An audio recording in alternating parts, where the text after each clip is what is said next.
Concrete is the most important and common building material in the world. It is used in the construction of some of the largest and most well-known structures on the planet. The main component of concrete is cement. But how is cement actually produced? Limestone, the raw material used for cement production, is extracted from either quarries or mines. It is then crushed and stored. Once it leaves the storage, the limestone is transported to a mill where it is ground into a fine powder called raw meal. In order to obtain the correct raw meal mix, small amounts of silicium, aluminium and iron are added. Heat from the kiln dries the raw meal, and gas produced in the process is passed through several filters to remove the dust. The finished raw meal is then stored in large silos. Next, the raw meal is put through a burning process. The first part of this involves the raw meal being heated in a series-linked 80-meter-high cyclone tower, which acts as an efficient heat exchanger. Heating converts the calcium carbonate into calcium oxide and carbon dioxide. This process is called calcination.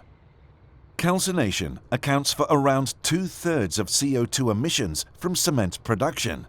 The remaining 1/3 of emissions comes from the fuel required to heat the cement kiln. Heidelberg Cement is actively working to reduce its CO2 emissions. One way of doing this is by using non-fossil fuels in the heat treatment.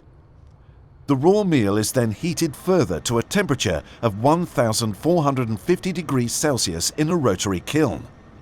This is a 60 to 80 meter long steel pipe with a diameter of 4.5 to 5 meters that forms the heart of any cement factory. When the particles in the meal react with the additives, small pellets of clinker are formed. This process is called sintering. The clinker enters a cooler, where it is cooled rapidly to approximately 100 degrees Celsius before being transported to a storage silo.